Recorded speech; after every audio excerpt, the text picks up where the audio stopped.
welcome the people who have not. I haven't had the pleasure of meeting yet. There's a few more people that are still coming. Part of the people from Ireland that are still coming are not here, and part of the people from the States are not here yet.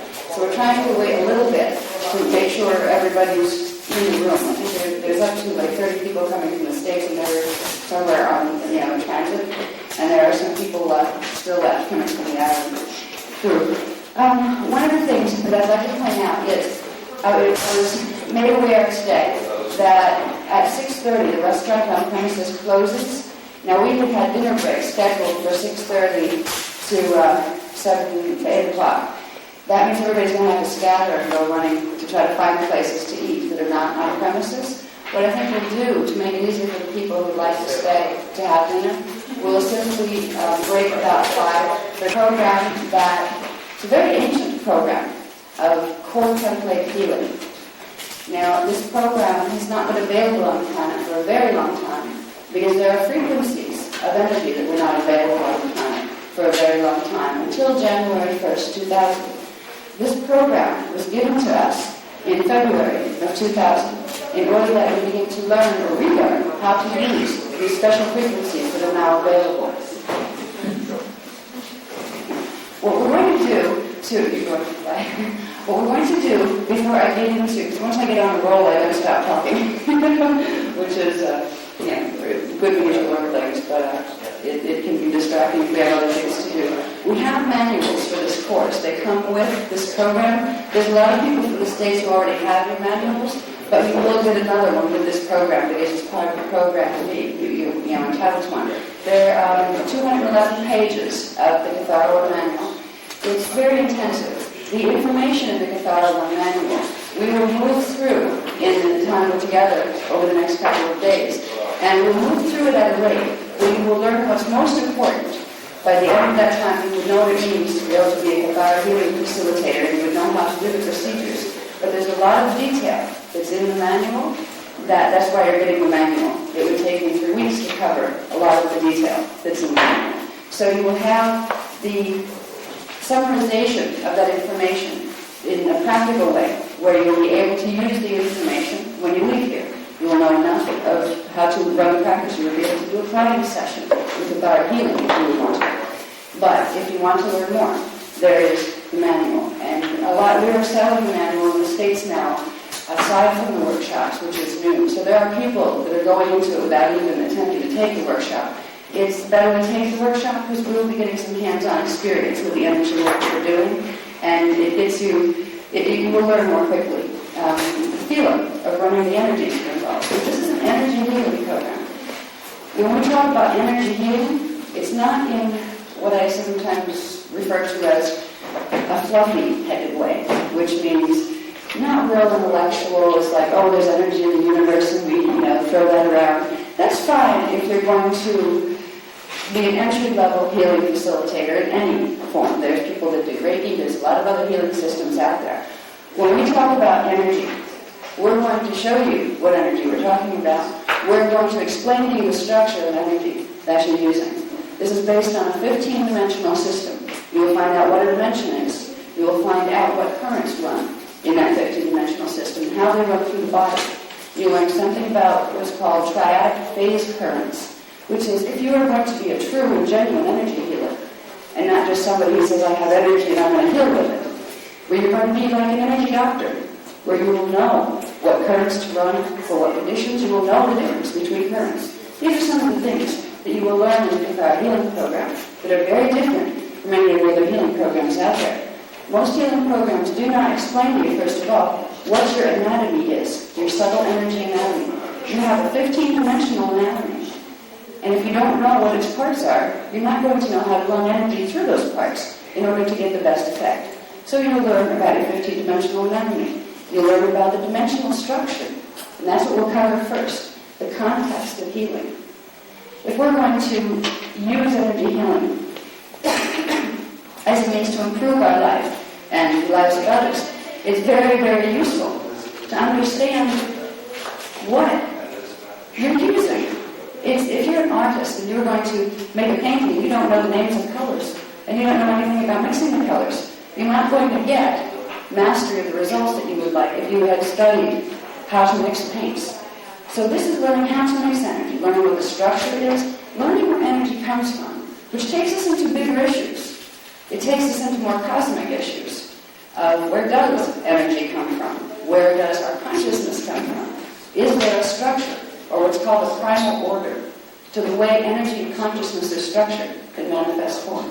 So these are some of the things. And before we get into the particulars of teaching you how to run energy in your body, first we'd like you to know what energy you're running, where it comes from. What is this energy people talk about? What is the energy that makes your body work, that you're walking around in right now? Where does your consciousness come from? When you learn about the context of healing, you learn 15-dimensional structure. You learn about dimensional frequency bands, or wave bands, that allow the structure of manifest form to take place. So this program is very different than many other programs because of this. Because we will teach you the context of healing, not just the elements of healing and the methods of healing, but the context that is taking place within. So when you decide, I'm going to draw energy from where, you're going to have an idea of where you're drawing it from. It's a master's course. It's not, there's a lot of good energy courses out there that teach you the outer levels of the auric field, that teach you how to run some basic symbols. They usually don't teach you why you're running symbols, though. What is a symbol? What's a picture? Why am I projecting a picture of energy into somebody else's body? And then you see the healing systems, like Reiki, that use symbols. They explain a lot about how to use that symbol, but they don't teach you a lot about why you're using a symbol in the first place. When you begin to understand dimensional structure, you begin to understand things about symbols, the mathematical programs. You'll begin to understand what's really taking place with these different healing modalities. So today, when we're going to first pass out the course manuals, so you have a chance to look at those, and they're also very helpful. When I put transparencies up on the board, everything that will go up on the board, you do have in your book. The books are, I'll tell you about the books in a minute. Can we get them passed out first? Anybody will help me do this? Okay, thank you, Lauren. Okay, once we get the books passed out, I'll get you a little bit familiarized with these books. So you see what's in there. There's actually two things contained in this manual. One is the pagination set of 211 pages. That's your text. That has a lot of heavy text.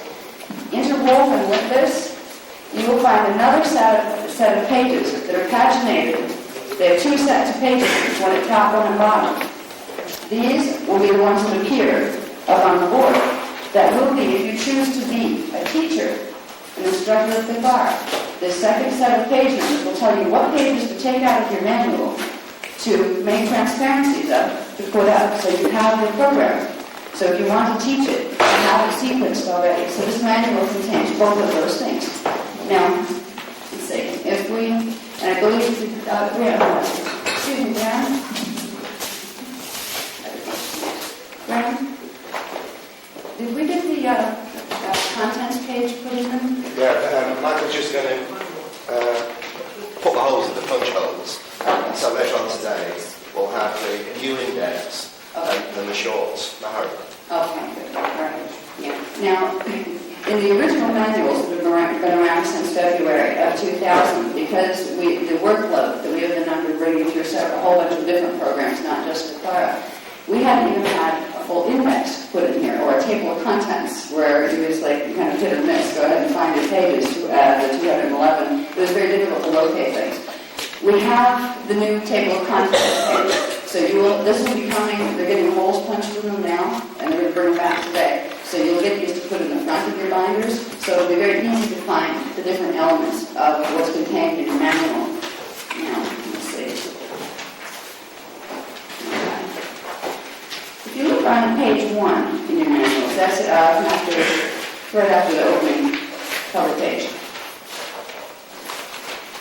It says Introduction to Kathara Biogenesis Technologies.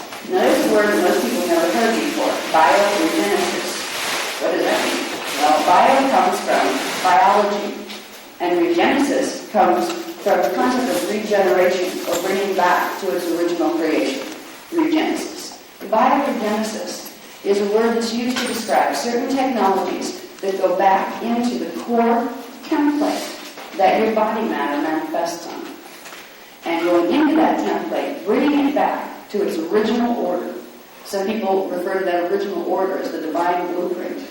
We all have one, but that's a term that's not going to mean much to you until we start to understand what our anatomy is. A divine blueprint is not just something that God made us have that is our perfect form. That's one way people might like to look at it in a simple way. But if you want to understand what that means and make it real, you need to understand that we're dealing with something called scalar wave technology. Our bodies are built on scalar waves. Scalar waves, that's another word that science throws around a lot, but there's no real good definition for it. If you look in the dictionary, the word scalar is like you have to chase it around and find out what are they talking about when our scientists talk about scalar. When we use the word scalar, it's used in very specific terms. It's used to refer to a fixed, standing, columnar wave of energy that flashes on and off between light and sound. It goes from being sound in its vibration stage, flashes on to become light in its oscillation stage.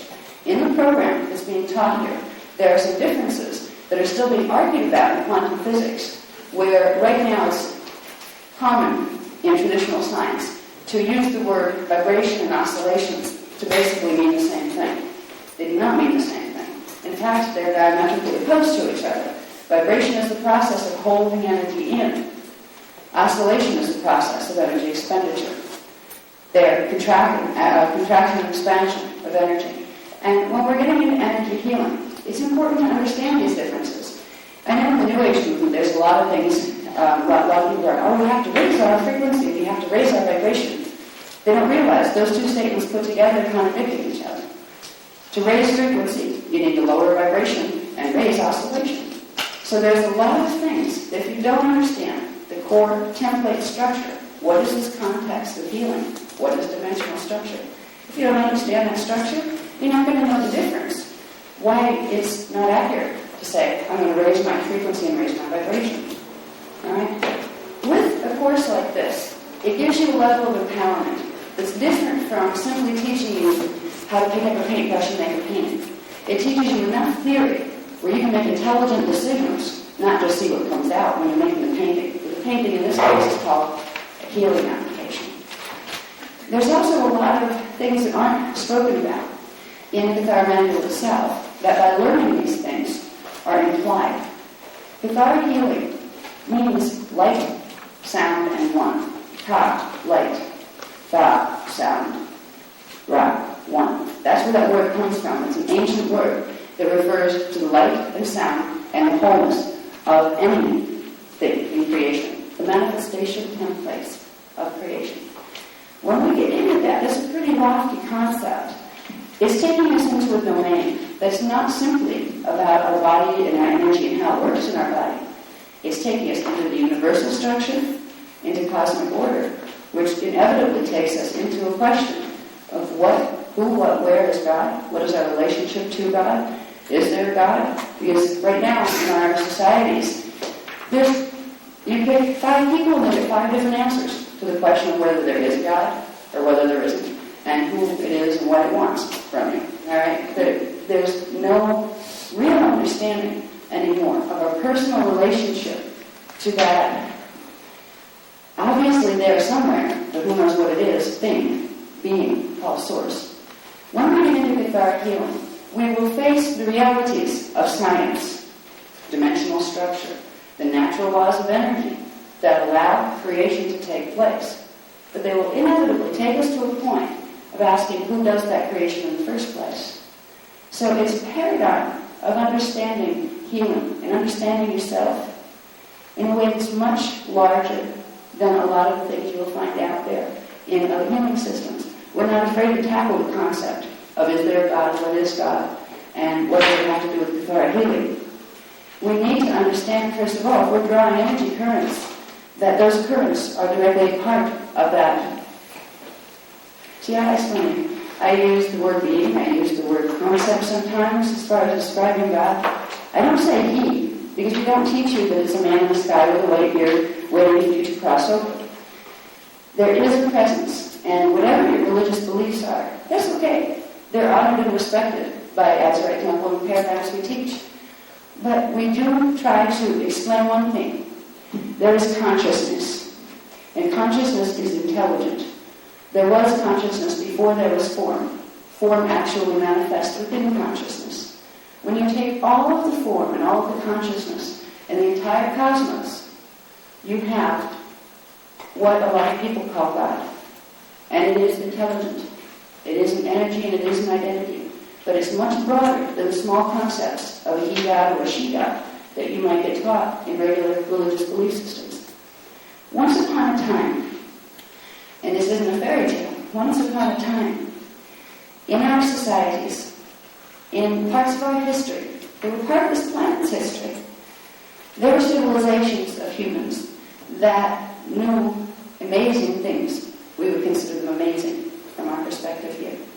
They had an understanding of their place in the universe. They had an understanding of what's called divine science, which are the natural laws of energy and consciousness that allow manifestation of physical reality and form to take place. They understood these things and they used them as common knowledge. These civilizations, we ask ourselves, well, we're told that we evolved out of apes.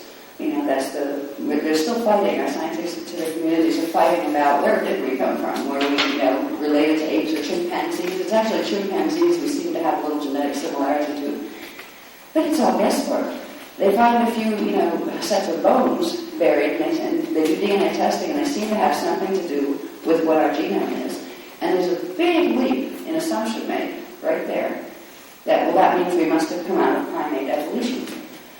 We didn't. This is one of the things science is going to discover, probably despite itself, maybe in the next 50 years. When we enter Kathara healing, it's important to remember that if we look at ourselves as, well, we evolved from being apes, we were animal forms, when we look at ourselves in this concept, we are denying a huge potential, a potential that our race is and was, if we realize there were humans on this planet long before the historical records show that they were advanced. And actually the fact that this Kathara healing program exists is testimony to that fact, that they exist, because they still exist, because they're the ones that brought this material here. And it wasn't channeled. It was brought through physical contact. All right. I want you to know that up front.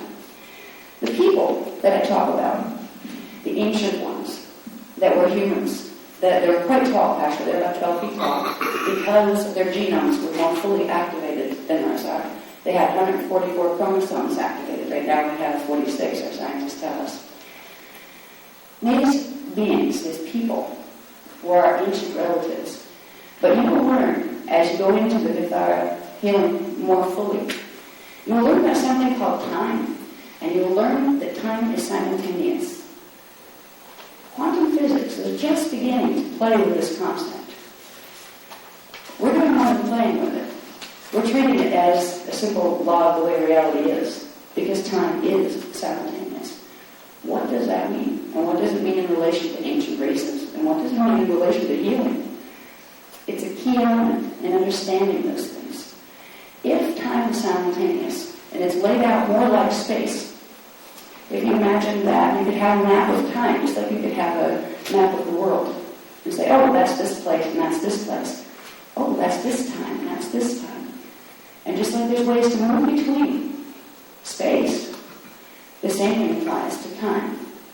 What we're going to learn, in Kathara healing, as we move into it, and this is some of the things that we don't get too heavily into above board, but there will be more of it in the small print. Reading this in your manual, we'll discover that those ancient races are parts of who we are today. We will discover a process of how people come into being in the first place. In simultaneous time, there is a self that comes into incarnation, and it breaks itself down into a set number, 1,728 cells, that go into 1,728 different time vectors. This is where the concept of reincarnation came from. But reincarnation, the way it's taught in contemporary society, and the way it was taught by the ancients, is no longer accurate. Because it's telling you that you're trapped in a cycle of, okay, you're alive in this life, then you die, and if you weren't good, you have to, you come back in a miserable position in the next cycle. It does not work that way at all. This is one of the things that the biblical teachings once contained, the true teachings of the Christos. Now, the word Christos is used to refer to the D12 frequency band. It's a frequency band composed of pre-matter, which would look like liquid light. It's called hydroplasm. The ancient teachings of the ancient races who knew all these things on a conscious level, they talked about the Christos, but not just in relation to a story of man who supposedly died on the cross. The Christos, in that word, existed long before the Christ story that we know of. But in the Christ story that came out through our Bible teachings, there was a lot that was edited. The Christ story originally taught us all about simultaneous time. And it said, no, reincarnation isn't exactly the way it is. It isn't that you reincarnate first here, then there. That may be your experience if you don't become what's called Christed in this lifetime. If you become Christed, you simply become aware of your other selves, and you start to integrate them. And it changes the DNA, and it changes the body in a way that you're able to create a physical condition called atomic transmutation. In spiritual terms, that's called ascension. All of these words that come from our ancient teachings, our spiritual teachings, it seems like we have spiritual over here and science over here, and they do not agree with each other. As far as creation, as far as the way anything works, spirituality and science, the way they're taught in our cultures, oppose each other. That is not how reality is structured. And if we can start to realize the real structure, where those two elements fit together perfectly, we become empowered. We're no longer stuck in a polarity drama and conflict. These are some of the things that by working with Kathara, we begin to learn. A larger framework that unifies both of the smaller ones that tend to keep us stuck in polarity. The information, I'll share with you where this information originally came from.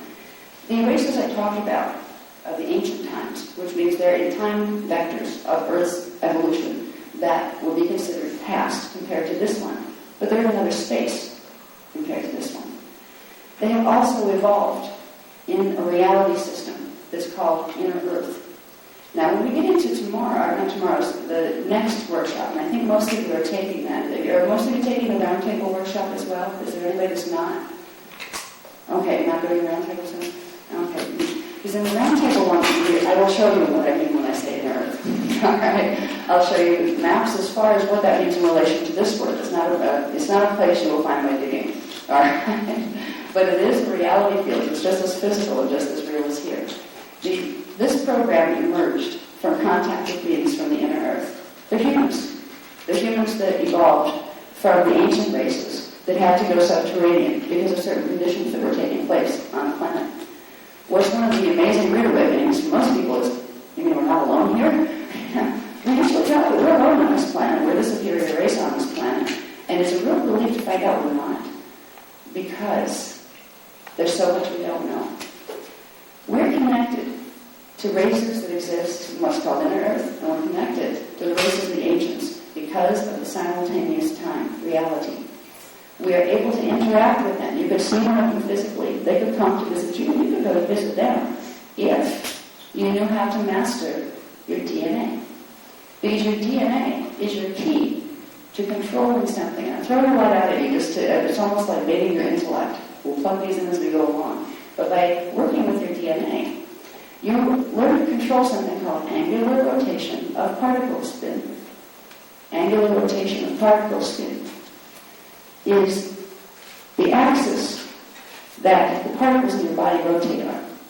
And this is what separates reality fields. We're in a matter system that has a specific angular rotation of particle spin. That means particles and atoms and molecules rotate on a similar axis. There are other systems that have a different axis. In simultaneous time, it's also simultaneous space, which means all of this is taking place in one spot, all at the same time. It appears to be separate manifest reality fields because of the difference in angular rotation of particle spin. Now, in scientific terms, that takes us into a condition of the relationship between electrons and protons within the atomic structure. the relationships as they exist now create polarity, which allows the body to stay locked into its own time vector that is in right now.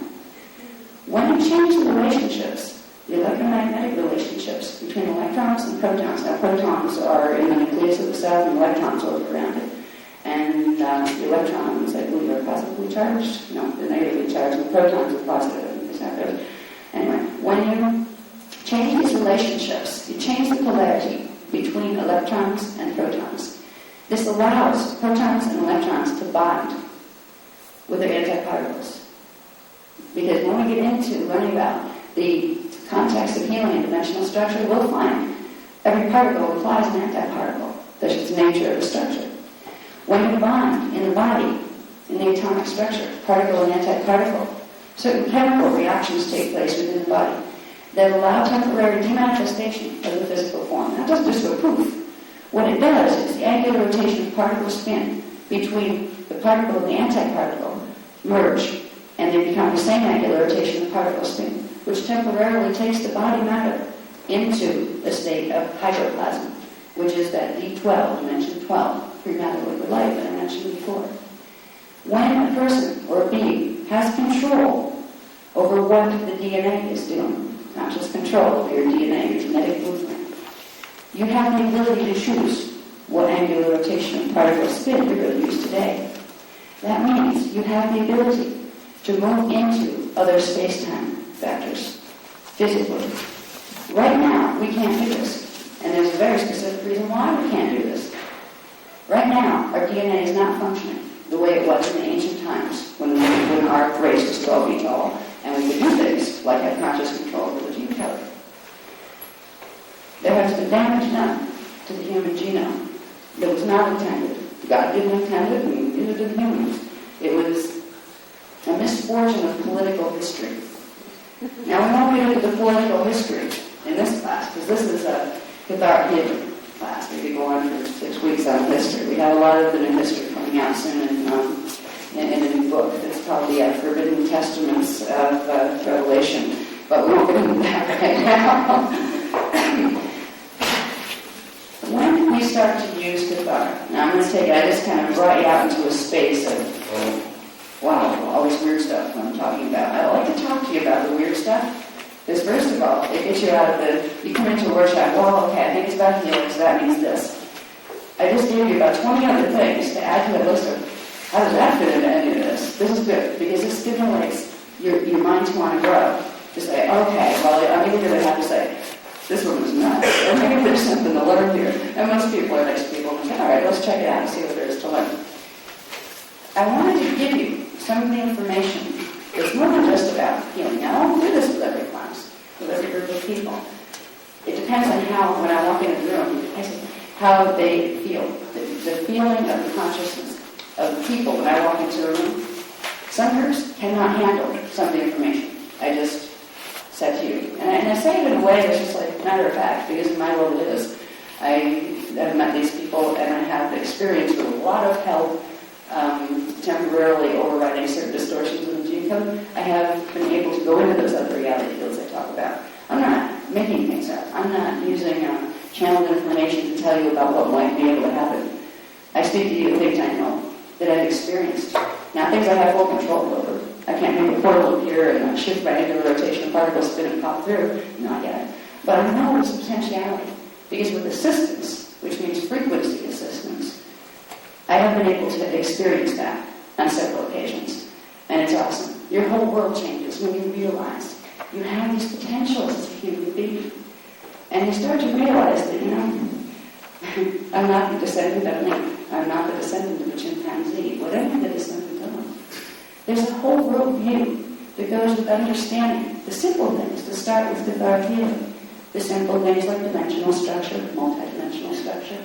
The simple things like, what is your anatomy, really? You learn in school and you can figure out as you go along that you have feet and hands and a body in between and a head. This anatomy you can see.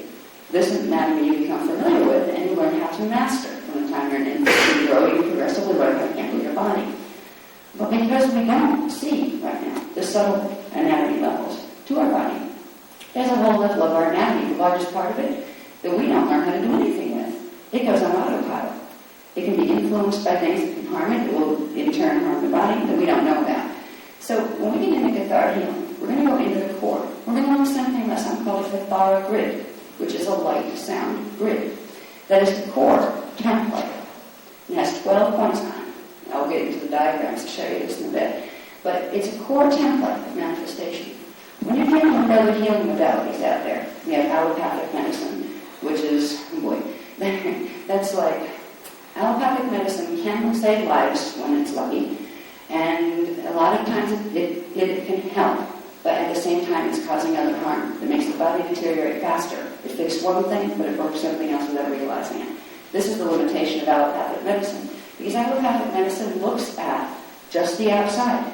It looks at the three-dimensional structure of the body. It looks at, yes, they can cut the body open, and they can use an electron microscope to go down and look at the subatomic particles that make up the body, but they still don't know where they came from. This goes into something called the template, a manifestation template, the Kathara grid. There are levels to this template, and it's a template built of scalar waves, light and sound patterns, fixed points of columnar waves of light and sound that have a synchronization of flash rhythm. They flash on and off, and when they flash on, they bring matter into manifestation. When they flash off, they take it out. It's an energy circulation system that takes consciousness in the form of frequency from non-manifestation into manifestation. We think that our consciousness is sitting in our brains, but in truth, every particle in our body is made out of a portion of our personal consciousness. And in the way our societies have taught us to look at ourselves and the world and things like that, we don't realize there's a whole part of ourselves we don't even know yet. We have consciousness in ourselves that holds information, that holds data. It's called cellular memory. The body healing takes you into these realities, and it builds from the core level up. You learn about the Kathara grid, the several levels of that grid. You learn how that fits in with the more known things like the chakra system, the energy vortices that come through and bring energy into the manifest form. There's a lot of information about chakras out there now. Even the Hindu systems had several dimensional chakras for thousands of years, but nobody ever told you where they came from or what they were connected to. You will learn these interconnections with Kathara healing. You will learn where the chakras connect with the DNA and where the templates connect with the DNA and what that has to do with things. You'll learn where the aura field levels are formed on that. And you'll learn what levels and stations of dimensional consciousness are contained within each level of the aura field and therefore correspond to each chakra and each DNA strand. There's a whole set of interrelationships that your body is run on all the time that you don't remember here. Once we come into a baby body here, called fetal integration, once we come in, we're a consciousness before that. And we come from somewhere, and we merge into a fetal body. When that happens, it's like turning on the lights on the consciousness, because the fetal body is so small that it cannot bring in 90% of the identity in the form of energy. So there's a part of you that you carry around with you all the time. This is where people get into talking about souls and things like that. There's a part of you that's always directly connected to Source that has huge amounts of knowledge available to you. A master within. You come in with one. Some people say everybody has a guardian angel. Well, you have yourself. The rest of you that you didn't bring into your body yet. Your consciousness, your knowing. The reason that we don't get that knowing back by the time we expand our bodies into becoming large grown-up bodies is because our DNA templates aren't working effectively. The human being was designed on a 12-strand DNA template. Now, I'm making a distinction between a DNA template and a chemical DNA. The template is a scalar array blueprint that allows for the chemical combinations of the identified DNA to manifest through. We were supposed to be 12-strand DNA beings. Now, science looks at the chemical DNA, and it calls it 2 strands, first of all. There's 2 heli, and they call that 2 strands. In the system we teach, that's not even 2 strands, that's 1 strand, because there are 12 double heli strands in the full DNA template of human. The DNA template of human has a very important purpose. It allows progressively each of 12 dimensions of frequency to progressively integrate into the body system so that level of consciousness can become awake here.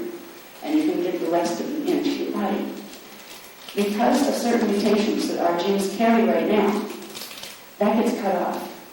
There's a process that we'll explain here, I think probably in this evening's part we'll get to that, where there are certain ages where all this is supposed to take place by, normally, where we're supposed to have dimensions 4, 5, and 6 of our consciousness by this age, and then dimensions 7, 8, and 9 by this age.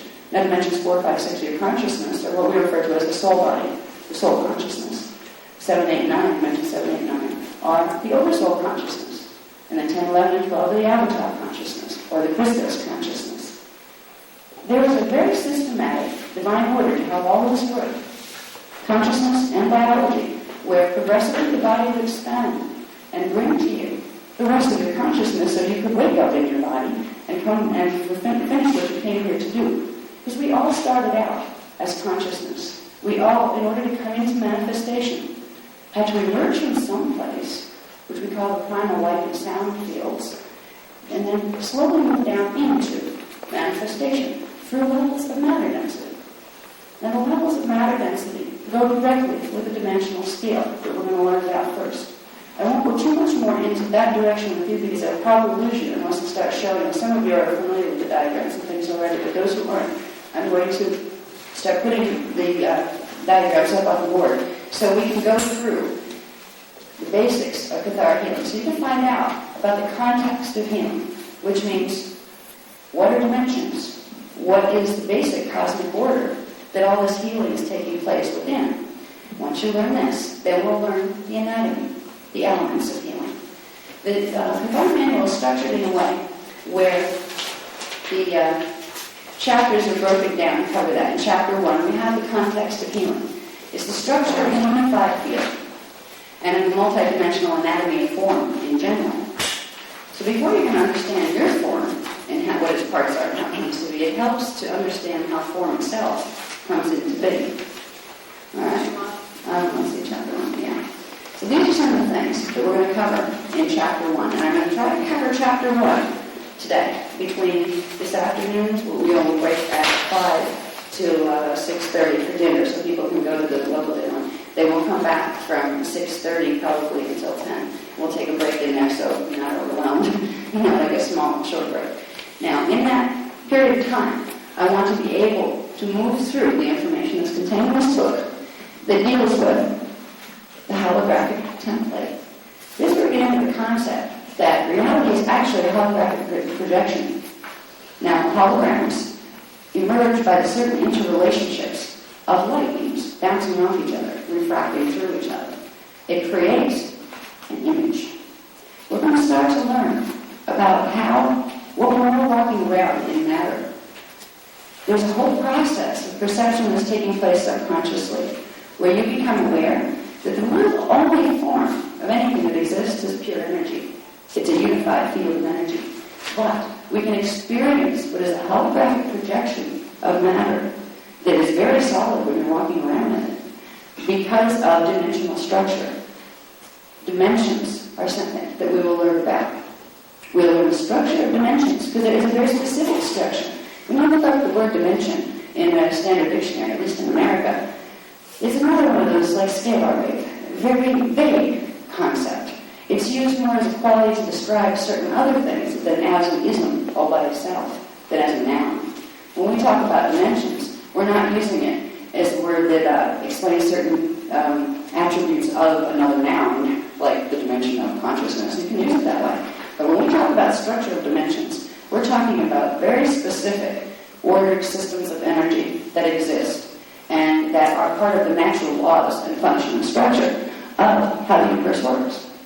So it's used in a much more specific term than most people in the scientific communities we use dimension. It is a thing. It is a noun. It has specific characteristics to it. It's made of specific things, and it operates in certain ways. Once you understand this, when people talk about multidimensional energy, multidimensional healing, you have a bigger framework to understand what that means.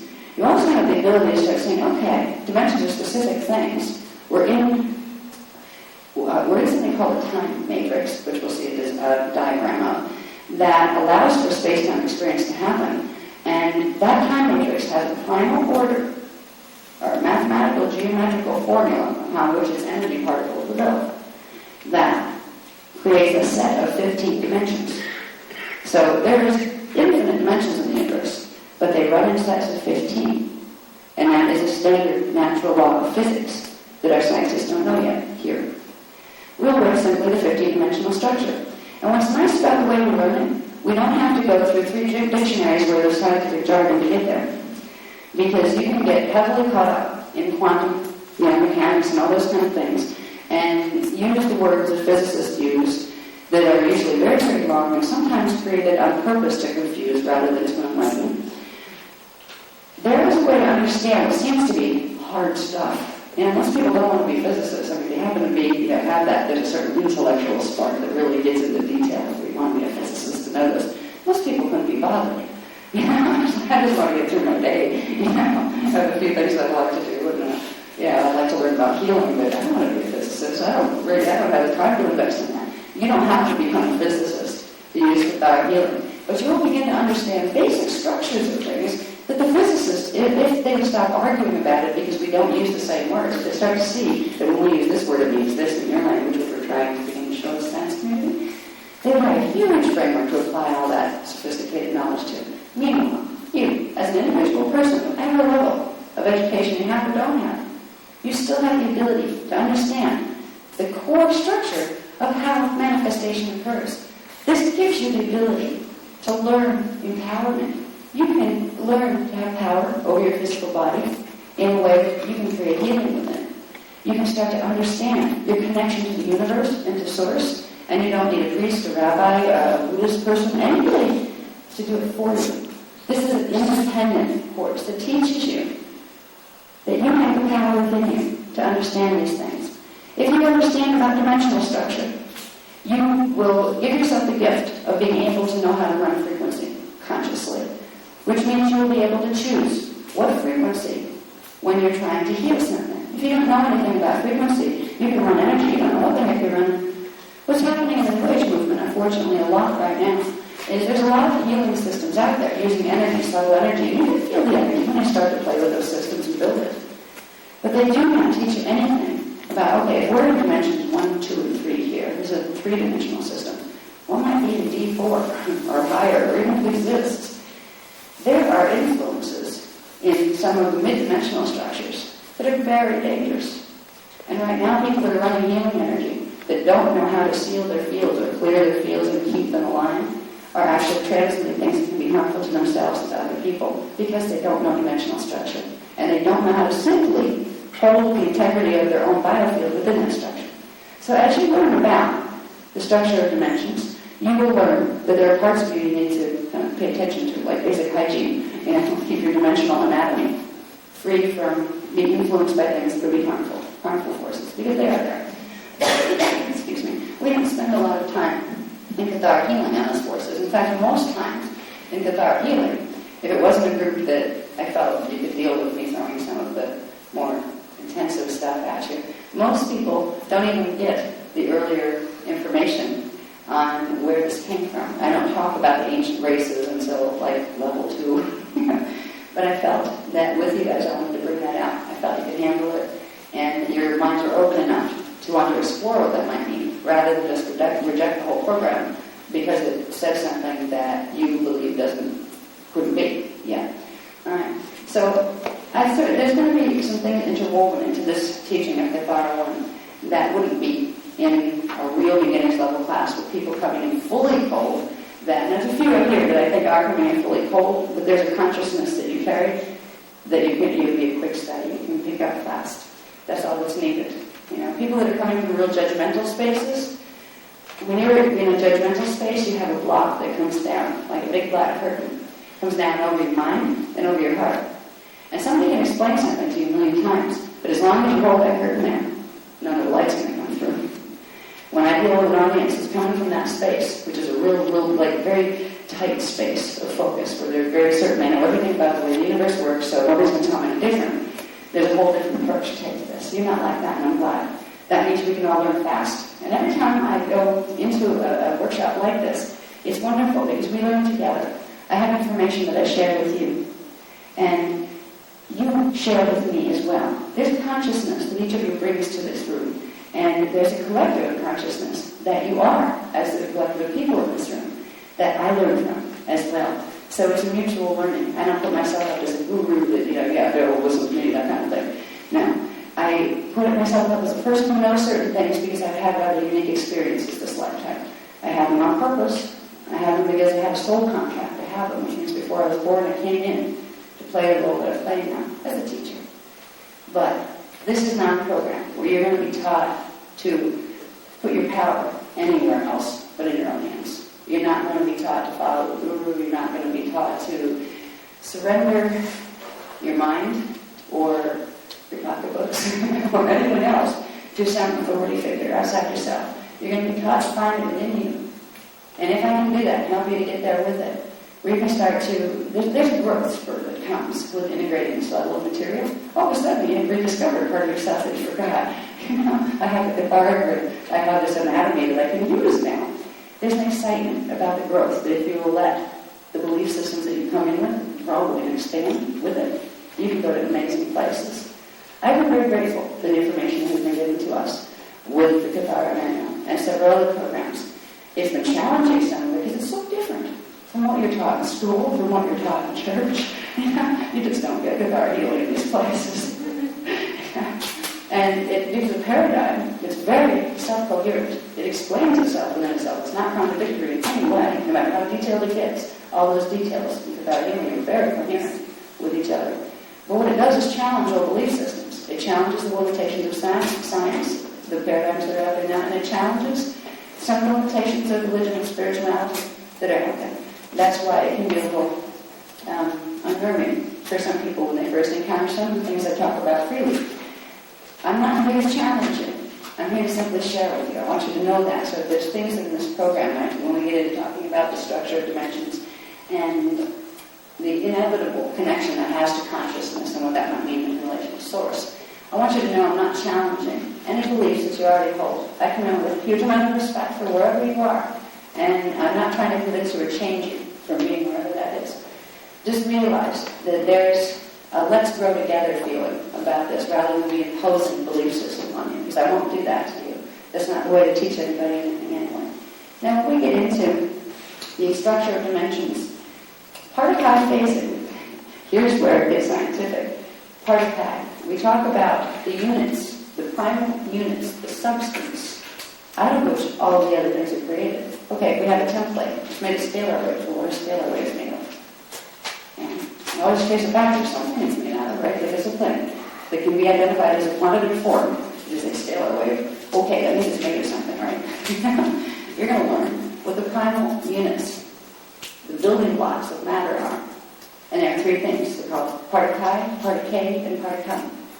Now, interestingly, quantum physics has already discovered and uses the word particle for certain subatomic, submicroatomic particles. They don't know what they are or what they do, but they've been identified because I had some physicists from the United States chasing me around trying to see what else they knew. And they were attached to some things I didn't want to get involved with, so I disappeared and didn't further that conversation. But some of this is already, or just beginning, to be verified by what we consider contemporary official science. Now, part of chi, phasing, has to do with these three basic units of energy. Part of chi represents the state of antimatter, A-N-T-E, not anti, but A-N-T-E matter. Now, antimatter is the first waveform that consciousness takes when it makes the first step, first transition into an expressible external form of energy. You have part of chi units, which are, you can fit billions of them on a head of a pin. These are the things that compose larger scalar waves. There's a whole process, a whole building block system of energy patterns in the form of light and sound that build up to form the next stage that become manifest matter. So you learn about part of chi, part of k, and part of chi. Part of k are the units of consciousness that form antiparticles, and part of chi are the units of consciousness that form particles. This forms a threefold universal structure when you take it into the macrocosm. It forms a particle universe. It forms its counterpart, antiparticle, part of K universe. And it forms one right in the middle. It's called the antimatter, part of Chi universe.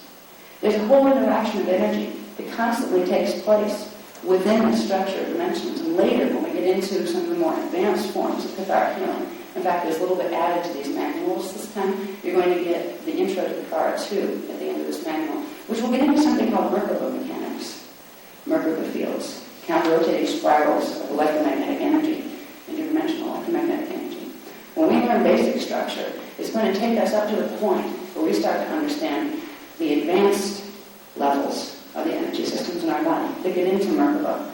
And anybody that's heard that word before will have heard it in a context of ascension. And that is a spiritual context, but actually it's a very scientific process of being able to pass your body through interdimensional portals to, if you want to, demanifest yourself and return to your full expansion and oneness with Source. So this information that may be a little too scientific for some people and not spiritual enough for some, you'll find that this will lead you to spirit. But at the same program, the programs that we teach that teach you about your soul and your oversoul and your avatar and your rishi level of identity, they will lead you back to science. So it doesn't matter which end you start at. Okay, but more people come together. Okay. So we'll learn a bit about part-time phasing. Now the phasing is that flashing on and off, those scalar waves I talked about earlier. That's called phasing. If you have a standing columnar little minute scalar wave that's composed of part of K, or part units, and it flashes on and off, that's called phasing. When it flashes on, it's bringing particles into matter. When it flashes off, it's taking them back out of matter. What's really happening, what is fascinating, when you start to get your higher sensory perception turned on, you can prove this for yourself. We are all flashing on and off in and out of manifestation constantly. We actually appear and disappear constantly. It happens so fast, certain parts of it so fast, and other parts so slow, in this very synchronized balance, that we get consistency of form as if we're here the whole time. We actually disappear in between moments. And this is because of particle phasing, those little scalar waves that our body templates, that our matter base is built up. They have different rhythms of flashing on and off, of phasing rhythms. There's 3 dimensions worth of particle units that make up this part of the body that we see. And they have very specific ratios of particle phasing or flashing on and off rhythms compared to each other. This creates the very physically feeling illusion hologram that we call matter, that we walk around in. So we learn about this particle phasing and its relationship to matter density. We learn that there are stages of matter density in the structure of universal structure. If we have a 15-dimensional time matrix that is the basic primal order of how the universe is structured, which means we have to take on that primal order to incarnate at all into that system, we'll find that there are 5 levels of matter density we pass through. We go from pure consciousness in the form of vibration, which would be inaudible sound. We move into the primal light fields of dimension 15, 14, and 15. And from there, we move into progressive states of density. We move into density 4, which is the pre-matter, the D12 pre-matter liquid light. It's actually dimensions 12, 11, and 10. That's density 4. That's when we begin to make the transition into what appears to be to us, while we're in it, physically manifest form. That is pre-matter. Then we go into etheric matter, coming down into density 3. That would be dimensions 9, 8, 7. Then we come down into density 2, which would be semi-etheric matter. That would be dimensions 6, 5, and 4. And then here we are down here, what's called physical gross matter density, dimensions 3, 2, and 1. All of these dimensional structures are created by variance in particle phasing rhythms, flashing on and off with little scalar waves. Each dimension has a different flash rhythm. And because of that rhythm, it creates separations between energy fields that allows this progression of forming, coming down through the different levels of matter density to where we are here. When we begin to work with Kathara healing, we start to be able to re-expand into those higher levels. We get to the point where we realize we have the ability, it's not going to happen overnight. You have to regenerate it in the DNA template. We have the ability to eventually recapture what we had once. What is the full conscious ability to say, okay, I want to de-manifest right now, and do it. There's no problem. You didn't have to ask some angel on the sky to do it for you. You simply knew how to run your body and your consciousness while you were informed. This is what understanding these core structures of matter will teach you. Change the quickly fire. Okay. Now, universal and planetary catharsis. This is where we start to learn what is that word. What is the Kathara grid that this program is obviously based on? It's a diagram that's used to explain relationships of the core template. It's a diagram many of you might have seen, except it's done a little differently because the ones you've seen have been in twisted text. So we're trying to make sure you didn't have access to the detailed frequency. Now, if we can go, I think I'm going to put that up. Now, let me see. Start getting some visual stimulation up there for you. Okay. Trying to see what page to figure out. This is really that's awesome. Okay, let's go to page 14. There should be 14. No, 14 on the bottom.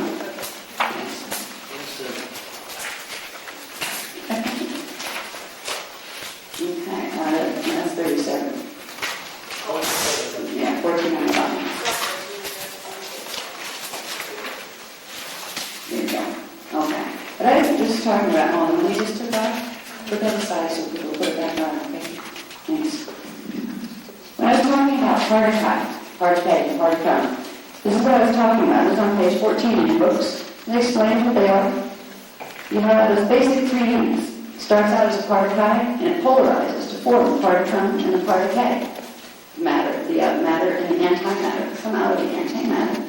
This all gets into particle phasing because it's the rate at which that cycle happens, at which a particle breaks down to form partitron and particle, and then recycles back, turns off, and goes back into the antimatter particle form. So we're taking this down to the microsubatomic particle level. What's happening physically in your being, not just giving you spiritual concepts to understand essentially. We're teaching you right down to the core. From there, these little units of energy build up to form something called kilons, which are groups of particles that take on very specific mathematical relationships to each other and form what look like little crystals.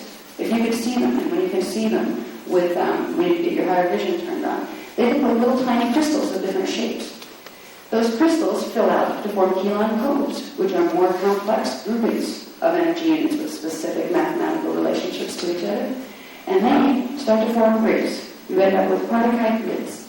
We call them particle grids. These were even, the word I think was, what was it, in ancient Hindu? You had found this reference. Pratiki. Pratiki. They were very close to explaining some of this in the ancient Hindu teachings. But this is the basic substance that you're made out of and that the universe is made out of. Okay, can we put that on one more? No, just stick, when you're done, just stick them under. Yeah, then you can go back to the music and you can. Yeah, that's not the one there. No, the one you had on before.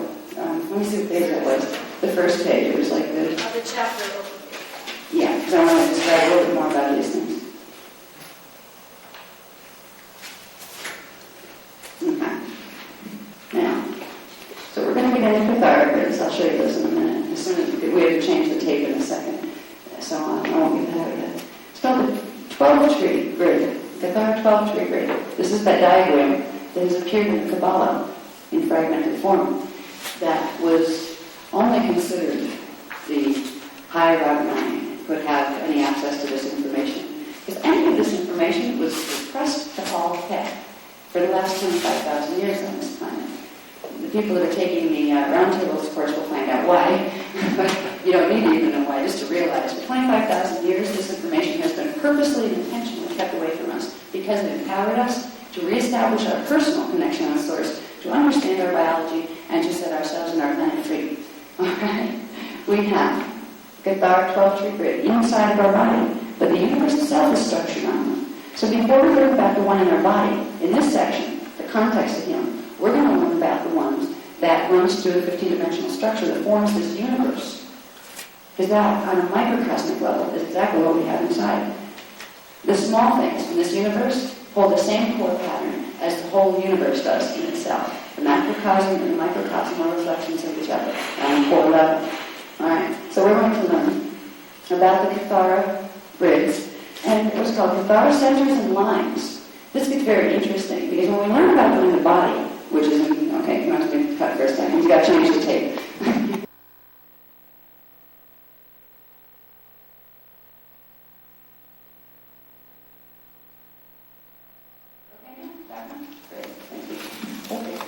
Now, we're going to get into something called Kathara centers and lines. When we talk about them in, I believe, Chapter 2, which will be, we're going to start that one tomorrow. And in Chapter 2, you'll learn about it in your body, which is actually a little easier. Because when we start, but we're going to start with the universal structure first, so you see where your body fits. We're going to talk about the Kathara centers and lines in the universal structure, in the planet structure. These are the exact same things you have in your body structure. But on a planetary level and on a universal level, the 12 points that we talk about in the 12-tree grid, they form 12 Kathara centers that, on a planetary, galactic, and universal level, are stargates. So we learned that stargates is not just something you see on the Sci-Fi Channel.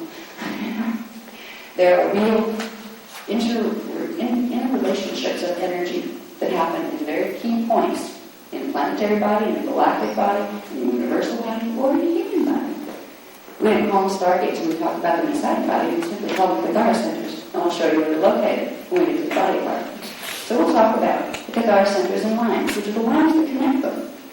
The lines of energy frequency that in the body would connect the Kathara centers in the body, that on the planetary body would connect the stargates, that on the galactic body would connect the planets in that galaxy through the stargates, and the same thing on the universal level. We start to see, when we're studying Kathara healing, because it's core template healing, we're starting to see a commonality with everything else in the universe, where we fit as an intrinsic part and reflection expression of the whole universe itself. There's a peace that comes with that, at least there was for me, when I started to cognate that. You start to realize, wow, it's implied by my existence. It's viewed in my existence that I'm part of the divine scheme. You start to realize nobody can be not part of it. There are no outsiders. We're all a part of the structure. We're all a part of the cosmos. There's a oneness feeling that comes out of that. It allows you to open to a space of greater love for yourself and for other people. So you start to realize everybody counts. We all have the same core. That's what it's about. We have diversification on the outside, and that's good, because it makes life interesting. But at the core, we're all composed of the same stuff. The units of the consciousness of God, if you want to look at it that way. And it takes on the same structure before we get into individuated form. We have the same Kathara structure inside of us. Everything, from a glowworm to a human being, to an ancient race being that was 12 feet tall, with huge amounts of information, to a planet, to a star, the cosmos has that same structure and is composed of consciousness. You will learn here also that energy is consciousness and consciousness is energy.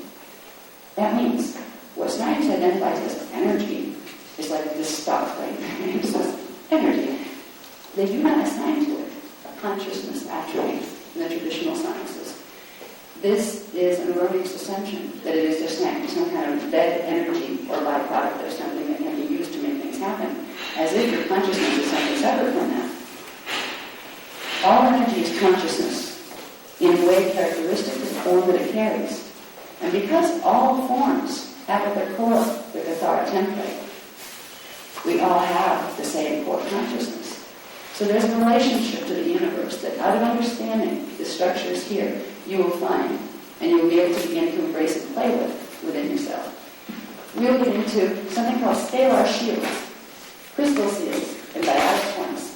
We won't cover them heavily on the planetary level right now. That would be more of an advanced Templar course, which is kind of what we're going to get into after this workshop, when we get into the Roundtables workshop. That will get into the planetary level of Kathara and some important stuff that's happening. But we'll begin to understand just the basic things of what these are. What is a scalar shield? Now, shield is a word to describe a three-dimensional set of scalar wave patterns. Okay, our bodies are built on shields. For each density level, we have a shield. It appears as a disk of scalar wave patterns that have specific flashlight sequences that circulate energy in a very specific way. The shields on a planetary level correspond to the Earth's body in that sense. So the Earth in dimension 1, 2, 3 would have a shield that corresponded to dimension 1, 2, 3. We're going to use the Earth's shield to draw frequency in Kathara healing through something called the Planetary Biofeed Interface System. Big word.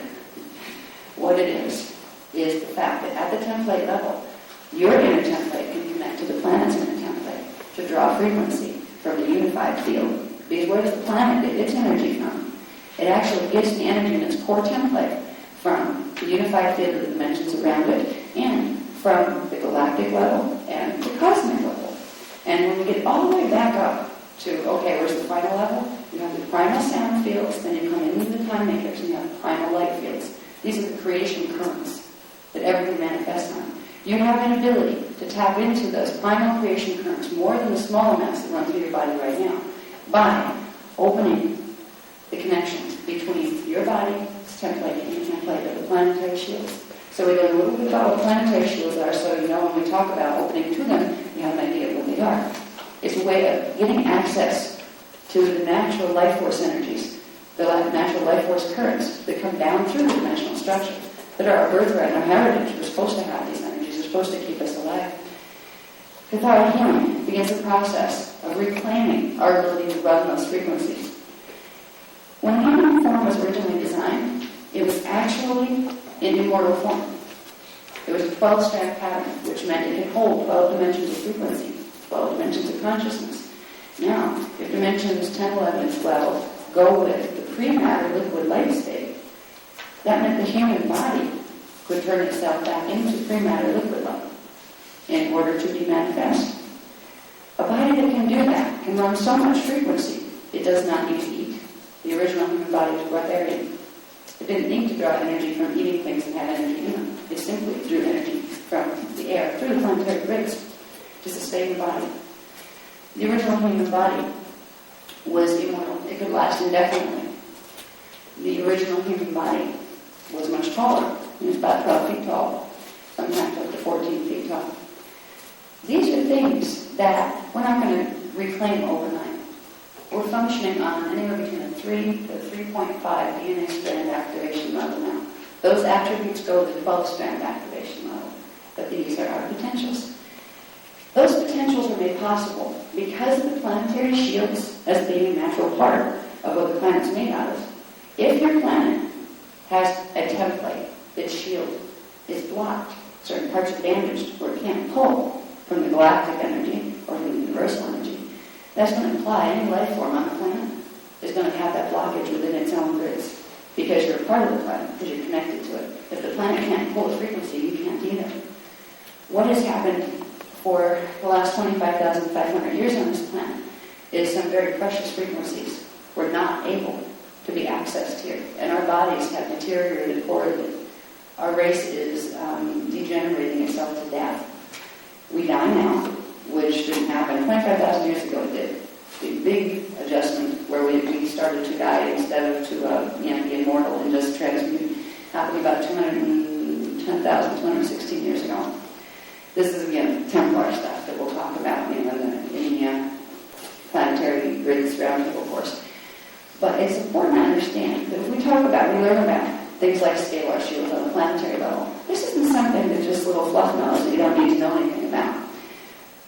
It's key to understanding how your body is working or isn't working. It's key to understand what has taken place here on this planet that gets us to the point where we are the way we are.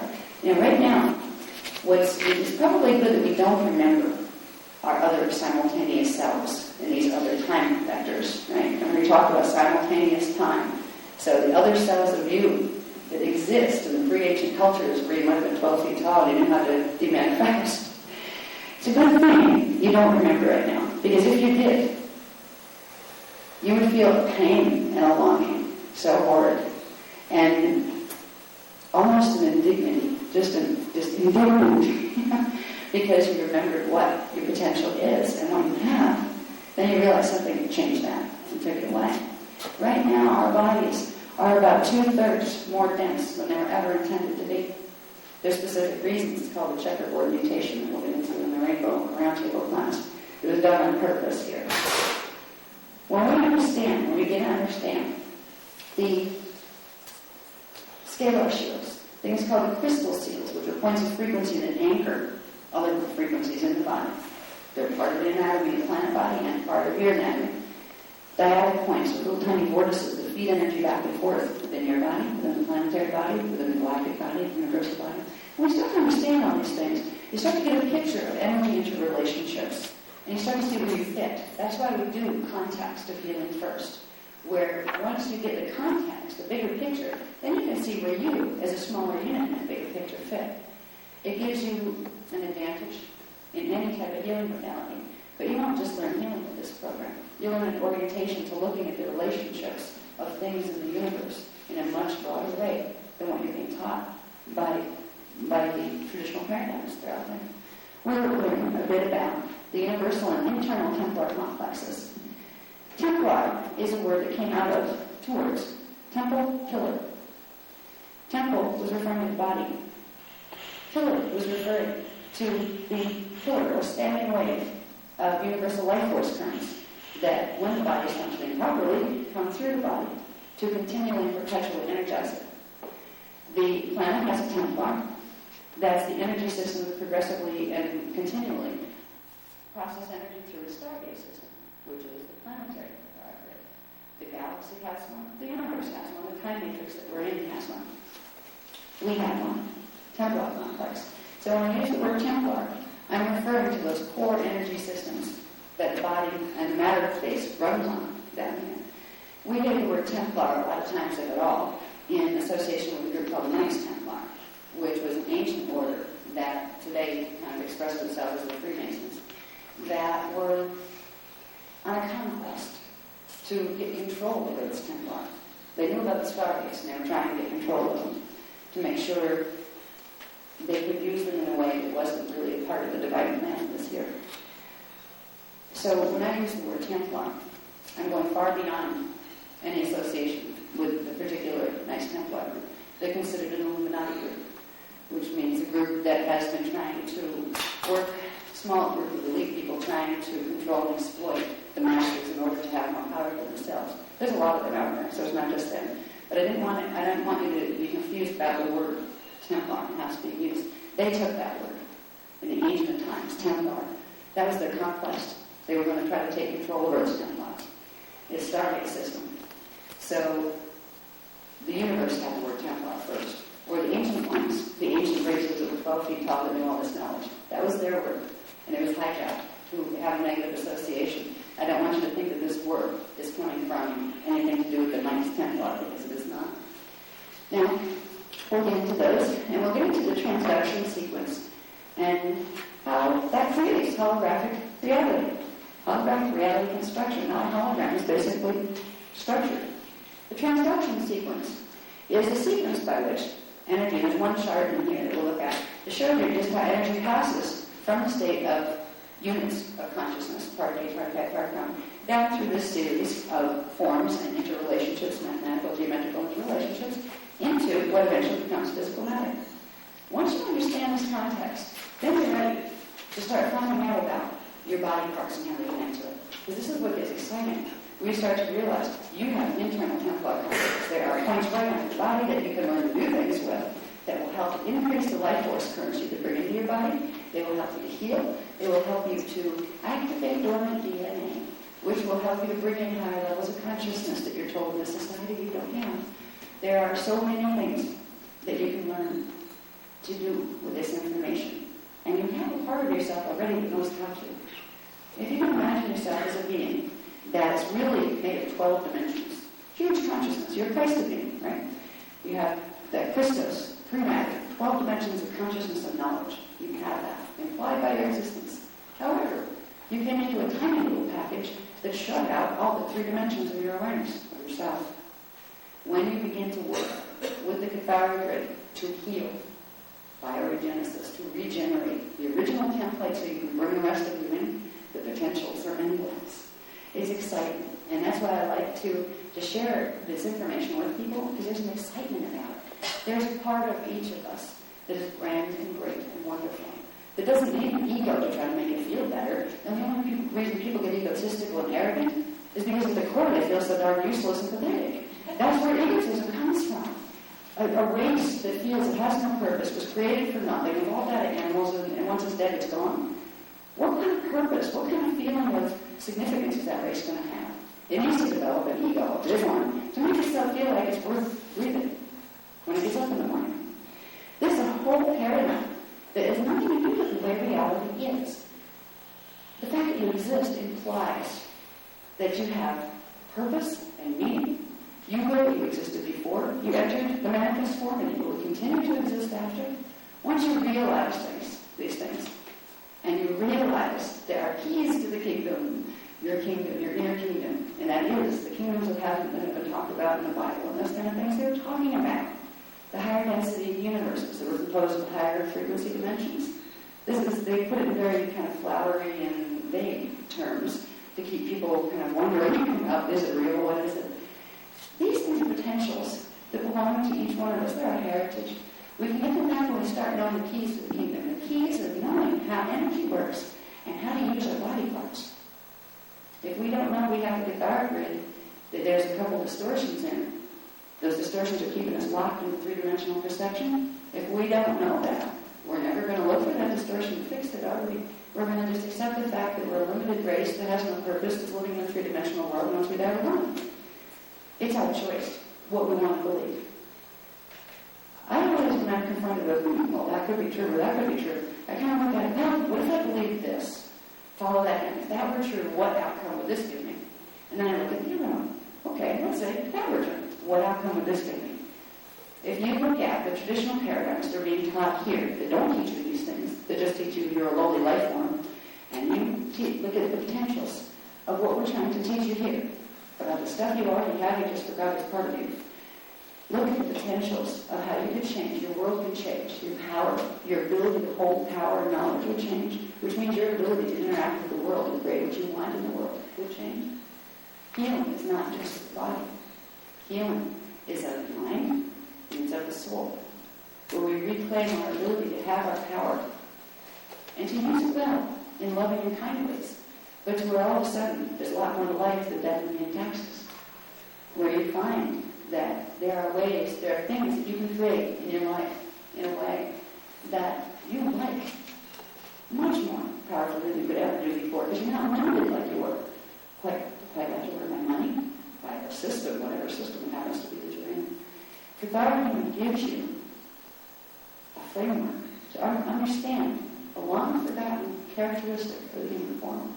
And that characteristic is the fact that we were created in the image of God. We were created as manifestors. Our thoughts are things. They are part units that create scalar wave patterns, that create manifestation templates, just like the ones in our bodies. We learn by understanding these basic structures of dimensionality, not only how to heal ourselves and progressively participate more consciously in healing, but we learn that we have a natural attribute, a gift from Source that we are a part of, a gift of being able to create. It was a gift that we were viewed with because we are part of that collective source that people call that. So there's a huge amount that you can learn from Kathara. You can learn as much or as little as you want to. But that's why I like to give you the manuals too, these things that we don't get to cover. You'll be able to look up and you'll find more. I read the manuals sometimes and I say, I forgot that was in there. And I'll discover new things because I tend to highlight the things that, but I want to, what my objective in a workshop like this is to get you familiar with as much as possible that you can use as soon as possible. I don't want to get hung up on small detail when I say, well, that's in the book if you want to learn more about that and make that connection. But here's, these A, B, C, and D. Here's how they work together. And here's what you can do with them to create an effect. So that's what I try to do. Okay. And, all right. We can move from this one. I'm going to go into the holographic template. We started that. Let's see what page I want to go to. This is really annoying. Anybody have the time? Oh, okay. All right. Okay, good. So we'll go to the 5 now. Let you go so you can eat on premises if you want to, so it doesn't take us 3 hours to get everybody back together and see them again. Okay. Okay, on page, is page 17? probably isn't. I think that's no. Okay, let's go to page 18. Yeah, put 18 up, please. Thank you for looking at this. One of the first things, after we learn the fact that the universe is created out of particle, particle, that form kelons, that form kelon folds, that form particle grids, we talked about in another diagram, is the characteristics of the hologram, which are the relationships between those elements, those particle kelons and particle grids. They have characteristics of vibration and oscillation that create some very specific things in relation to matter and matter density. Now, when we talk about cosmic structure, the higher dimensional fields, which are 8 through 15, are actually, as you go higher, you go into this range. You move from what this is into that range. But the higher dimensional fields, they have a lower vibration, higher oscillation, they're expanding, they're higher frequency, waveform. Okay? It's a shorter wavelength that those frequencies are made out of. That would put it into the, as far as color spectrum goes, it would put it into the cool color spectrums, shorter wavelength. A slower electron spin around the nucleus has less density, is more electric. And this gives you the progression here. You can look at these on page 18 if you want to in your books. This is what we're aiming for. This is what we used to be able to do. We could go from a dense state, do this to ourselves, and end up demanifest. When you can demanifest, it's kind of neat, because if you have a whole civilization of people that can demanifest and reappear with, they don't need houses. You don't need a house if you're going to have body equipment in it, right? You can choose where to pop up and where to leave. You know, you go busically transit. It's a whole different world when you're in that kind of world, just so you know. This isn't going to happen overnight just because you took the car, you know. But realizing that there were worlds structured on this is an accomplishment all into itself. The ancients that are still back there, they're trying vectors like you, these times simultaneous, right? They live this way. They can pop up here if they want to, because they shift their angular rotational particle spin to be characteristic to the particle spin of this time factor. And they can appear here. That's how we have the Kathara manual of these transmissions that we're given. The Kathara manual comes out of something called the CDD plates, cloister Dora plates. The cloister races were the races I'm referring to. Dora is the word they use for soul, and Tura is the word they use for oversoul. The cloister Dora plates were holographic discs, recording discs from the ancient times. They were given to us here in 246,000 BC. And they are massive recording storage data units. And they still have them. The cloister races still have them. From their time periods, they visit here periodically. They like to come up through Kauai, Hawaii. There's some bases and things around there that they visit through. But they can come up through other areas. And they're in contact with some people. The information in this book and all of the information on history and things that comes through some of the other books that we have out has come from these plate records. I held these things in my hand. They're pre-Atlantean technology. Atlantis was relatively new compared to these. And they also have other properties about them. They work with the stargates, they don't just record data, they're also transmitters. So the information here comes from the cloister Dora plates. These are the ancient sciences that when people used to know how to build spaceships and go through portals and do all sorts of sci-fi type things, and that was common knowledge on this planet. This is the knowledge that's stored in these plates, and this is the beginning of that knowledge being given back to us. Who's giving it back to us? We're giving it back to ourselves. The parts of ourselves that are in those other time vectors right now that realize that this part of themselves up here got trapped in time because of genetic mutation. They're reaching from their time frame up to this time frame to give us the information to set ourselves free. Because if they are trapped, we are trapped, so are they. So it's a healing. It's called the trans-time healing that's taking place there. Kathara is the key to that kingdom. I've seen people that didn't understand much about Kathara. They saw a flyer and say, "Oh, well, I do Reiki, I know better." Reiki has its purpose. If you use it with Kathara, it's about 100 times more effective than it is by itself. But when I try to get across to people, this is the core template stuff, underneath all the other surface stuff. You can start with your physical body, the allopathic medicine, and go down through the chakra system, through chakra healing, do exotonal line healing, all that stuff. You're still going down toward the template. If you want to make lasting change and fix things permanently, you need to fix it from the causal level. Where did this disease coming from in the first place? That is the core template. That's what our healing is about. You can apply this to any other healing modality, and it will amplify the positive effects of whatever other healing modality you're using. So we're not anti-Reiki or anything. We simply say use it with this, and it will tremendously increase anything you're doing with it. Now this is interesting when we look at the differences here, because this is very controversial compared to regular science out there. It's like, well, vibration oscillation is supposed to the same thing. No, it isn't. This shows you right down to what it does to faster electron spin around the nucleus would be the lower, denser form, right? You take that over here, you got slower electron spin around the nucleus. Okay, this takes it right into the atomic structure and what's happening with vibration and oscillation.